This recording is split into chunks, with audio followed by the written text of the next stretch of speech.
Hello everyone. Once again, welcome back to my YouTube channel. Today in this video, we gonna solve beautiful problem of the day of the lead code, that is count subarrays with majority element 2. So let me walk you through the problem statement first. So here in this problem, like we are given a nums of, and that is an array, and we are given a target, right?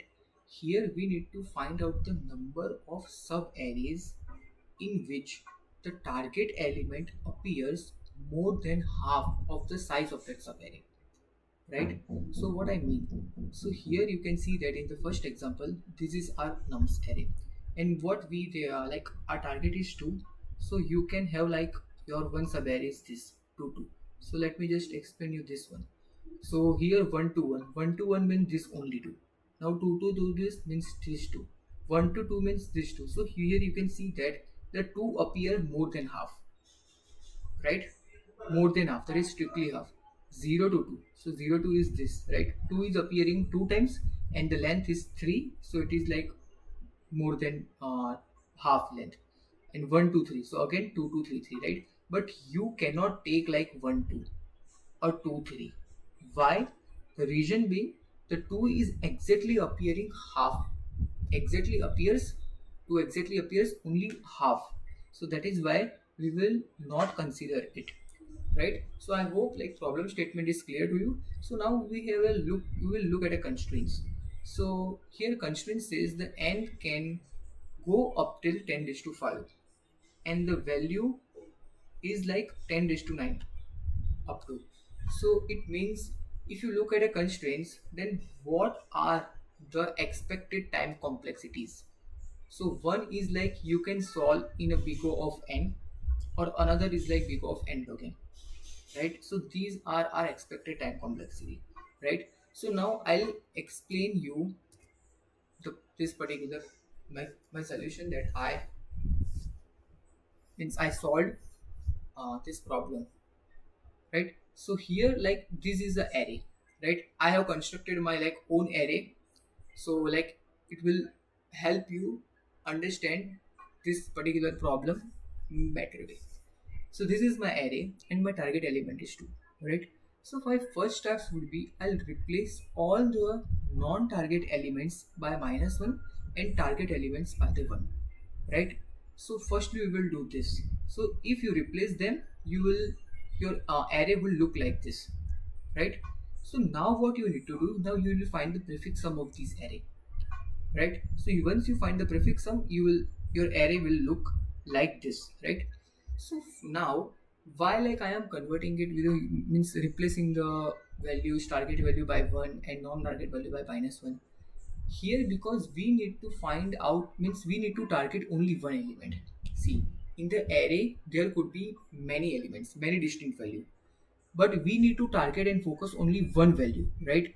See, if you have a target element, right? So if you have another non-target elements, right? Even if whatever the values are there of means another or elements that is except the target element, we like don't mind, because we don't care those values. It could be 1 3 8, it doesn't matter for me, right? So all those are like unwanted values. So that is why I like select one value through which I'll replace all of them. So that is nothing but a -1. Here I have selected -1, right? And I want my answer. That is why I am selecting is a +1, right? This will help you. I will explain you how this will help you. So when stay tuned in this video, you will understand this, right? So once you like replace this, now what is the importance of like finding out what is the significance of this prefix sum array? So see, you will understand. So for an example, when you like loop through this array, right? So you will see that here there is a 1. 1 means 1 means the target element is 1, right? 0 means compense, means they count, they cancel out each other, means there is a one target and there is a one non-target element, right? That is why here it is 0. So they have like cancel out each other's like effect, right? Means each other's count. Here there is a -1. -1 means, see, where are you currently pointing at? You are pointing at 2, and 2 means there are 3 digits, there are 3 numbers, there are 3 values, right? And 3 values, so out of 3 values there must be 2 non-target values, means elements, and there must be 1 target elements. Then and only then your answer is like -1 here. I hope you understood. So you can like imagine, means you can understand that okay, here is a -1, so which other values I need to look for. I'll explain you, don't worry, but I'm just like giving you a thought process, I'm giving you intuition, like why I am like selecting, means replacing them by these values, and why I am like doing finding out their this prefix sum, right? So that is why here all you can see that here is there is a 2. 2 means your target value is like greater than your non-target values by 2 times, right? By 2 times, meaning it is dominating. And if target value is dominating in the subarray, it means it will contribute in your answer, in your final answer. I hope it is clear, it makes sense, right? So now I'll explain you this, because this is very important. If you understood this thing, I would say 90% of your like problem is understood, right? So see here what I you can like, yes, here it is a 8, right? So at position number 8 your prefix sum is -1. Okay, so -1 means, see, I already told you that -1 where, so overall number of element is 9, right? So there must be 5 non-target and 4 target, right? Yes. Now -2 means, see, -2 means there are 4 non-target. -2 is here, right? Here I'm talking about this -2. So 0 to 5 means 6 elements, so 4 are non-target elements and 2 are target elements. So see, when you are at -1, right, means which value you would look for. If you are at -1 means there is one unwanted value, there is one unwanted value, and you need to get somehow rid of it, right? So how you will get rid of it? So you will like in the array you will look for any value that is either -2 or less than -2. It means any value that is a less than -1, you will look for all of those values, right? Why? See, because -1 means you always need at least 1. If you want to build your answer, your value should be at least 1.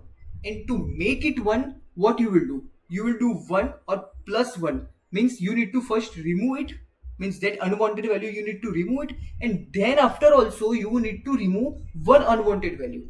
Then and then your like in your final subarray, means subarray, your target element will appear more than half, right? So that is why, see here -1, so -1 means I need to like take out the 2 unwanted values. I need to take out the 2 unwanted values. 2 unwanted value means -2. See, -2. I hope you understood. This is very important, right? So this is -2. So that is why I am looking for a values -2, right? So this is -2. Here also it is -2. -2 means till here the number of non-target element as dominating by 2. Similarly, till here the number of elements, non-target elements are dominating by 2, right? So you need to somehow like remove this. You need to somehow like remove this. If you remove this, you would see that this value is like in this particular array, your target value is dominating. Okay, so now let me just walk you through this. Okay, so what we will do over here, once you have this array prefix sum with you, so what you will do, see, initially at index 0 the value is 1, right? So you are looking essentially for values that is less than value -1. Now see what I mean by that. If you are like here having -1, right? -1 means you need to extract 2 values, 2 unwanted values, right? So it means you are looking for -2. You can extract 3 values, 3 unwanted values. Why? Because ultimately your target value should be more than half. So if you have like more than half, means half plus 1, half plus 2, half plus 3, it is good that you are having more and more target values in your sub array, right? So you can extract 2 unwanted values, you can extract 3 unwanted values, you can extract as many values as you can extract from it, right? So you can extract any number of value, but it should be like, it should result in the target occurrence of the target element more than half. If it is, then you can extract it out. That is why I have written here, looking for the frequency of values less than value minus 1. Now what is this frequency? Don't worry, I'll explain you that too. So I hope this is clear, right? So here you can see the value is 1. See, value is 1 means it is good.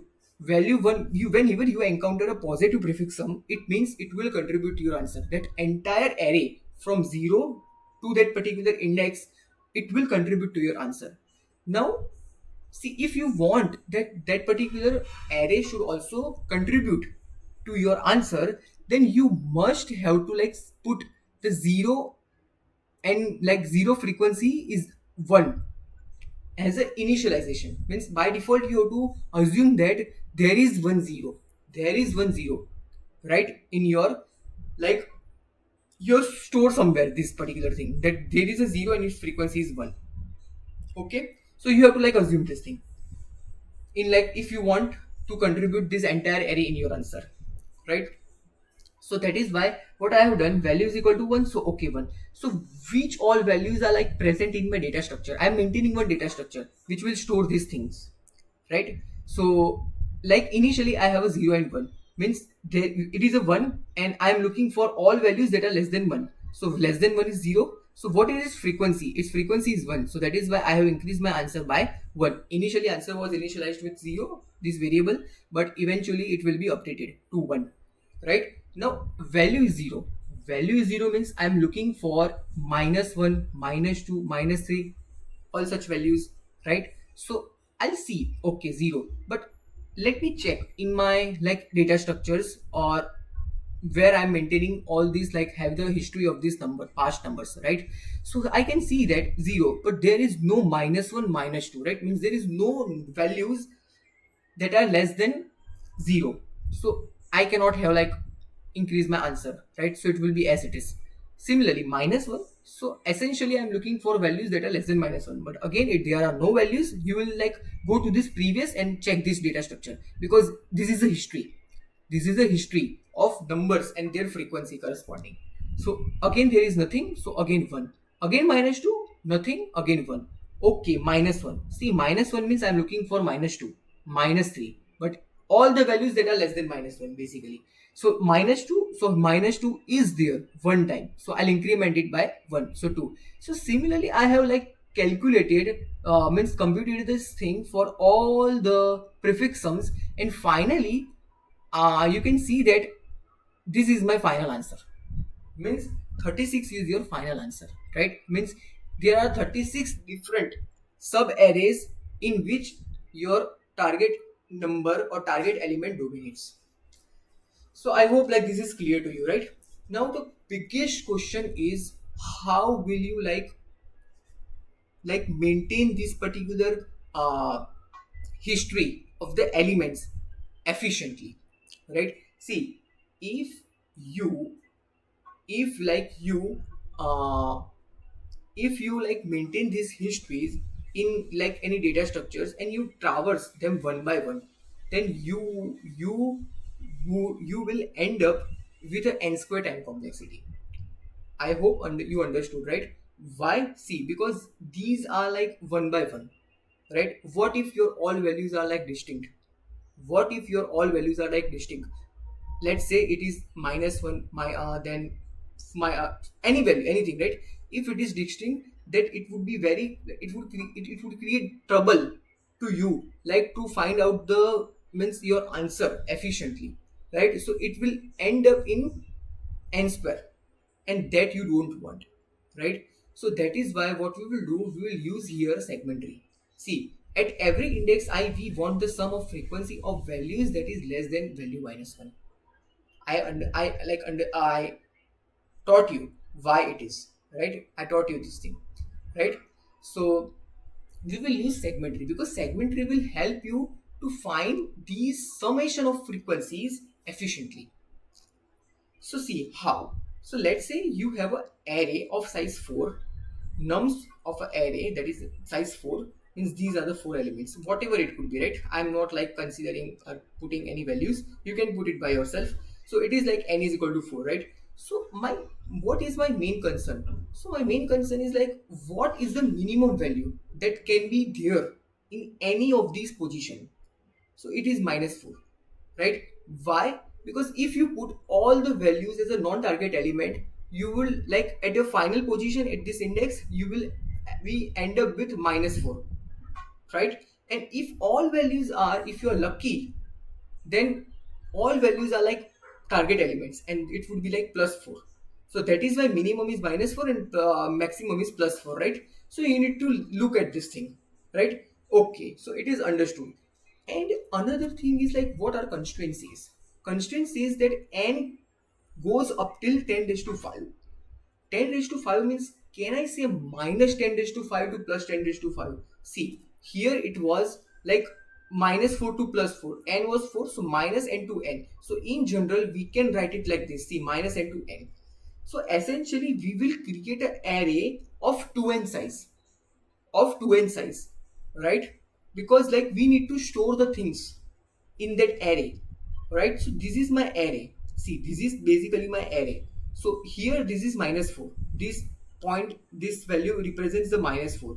This -3, -2, -1, 0, 1, 2, and 3. Right? So if you increment any value, let's say you encounter -1 in your answer. So this is this only. See, frequency only. I'm just storing the frequency, and the value is, I have like limited the value between this -n to n, right? So I'll simply increment the number, simply increment the number, simply increment the number. So for an example, what we are doing basically over here, so let me just first explain you. For example, you encounter 0, right? So 0 means you will essentially look for all the values that are less than 0. Less than 0 means these all values, right? So you will like query the segment tree. Hey, give me the sum of all the values between -4 and 1, because they are like in sequence, right? And segment tree is like pretty good data structure where you can like find out your answer in log n time complexity. For each query, the time complexity is log n, right? So if you want to find out the like answer, figure out the answer for this 0. So what you can query from -n to this number -1. So that is nothing but a -1. So it would give you the answer in just log n time complexity. I hope like it is clear to you, right? Now another thing is, you cannot put indexes like this. Your indexes cannot be negative. Your indexes can never be negative, right? So that is why you need to map your negative index to the positive. So how? So it is very easy. See, -4 to -1. So I'll map it to the 0 to 3, right? So they are basically from 0 to 3, right? And this 0 to 3, so I'll simply plus it. Means I'm shifting it. You can see that I have a 2n size array, and I'm shifting it. I'm shifting the -n to +n to 0 to 2n. I hope it is clear, right? So this is nothing but a rough idea, a rough understanding of this problem solution.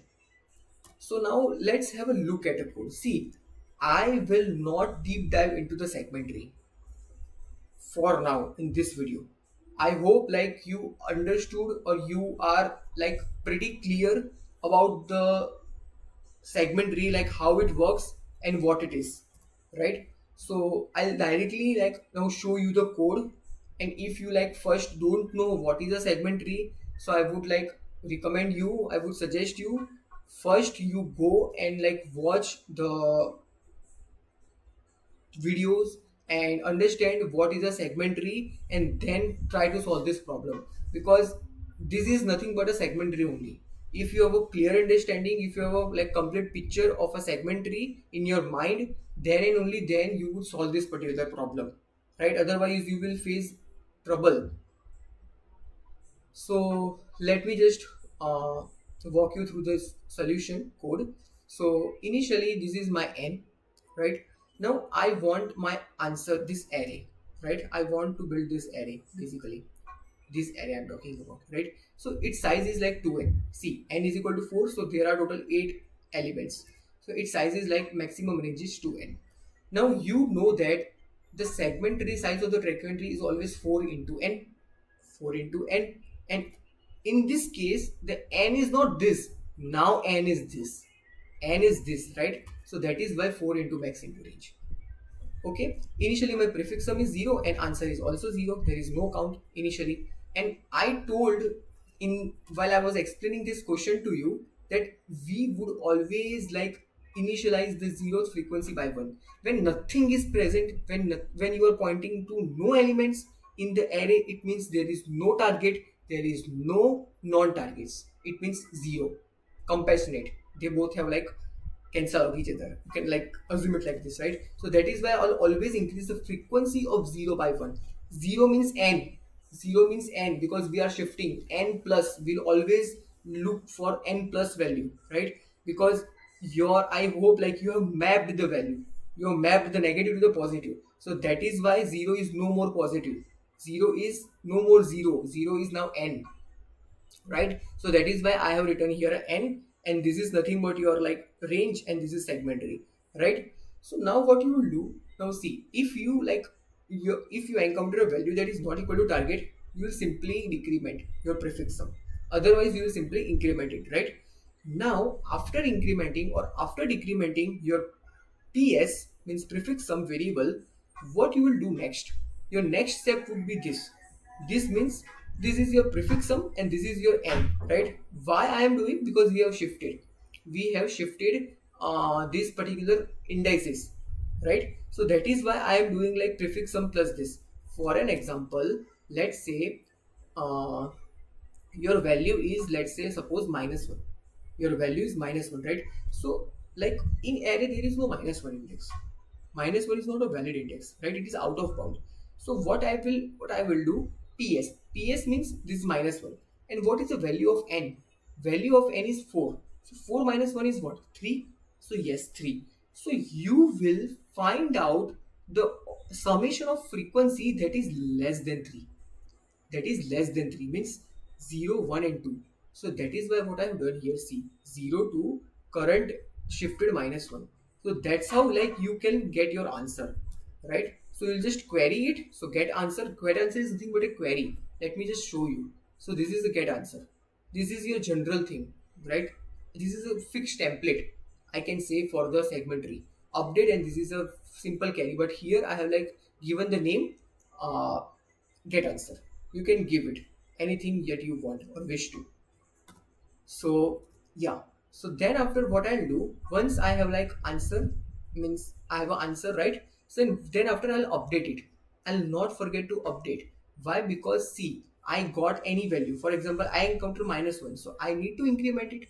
See, at every position we are basically incrementing the value.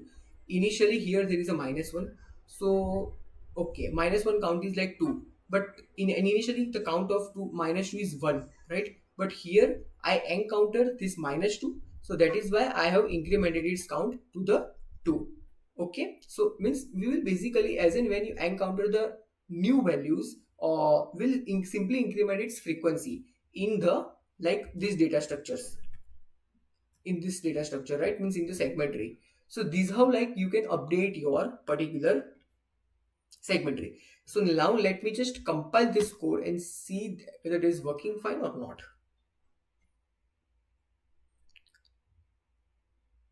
So yes, it test cases are like passing.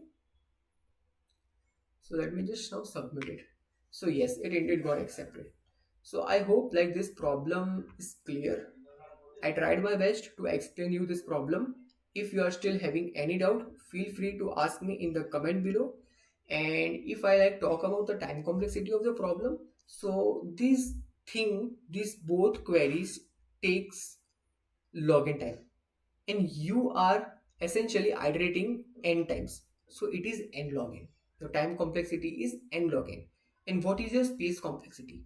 So your space complexity is n. I would say n. See why? Because you are like creating the segmentary, and segmentaries will take your n, will not take much. And this is your nothing but a maximum range, right? So you are like creating only one extra vector, that is nothing but a segmentary, and segmentary takes up big O of n complexity, space complexity.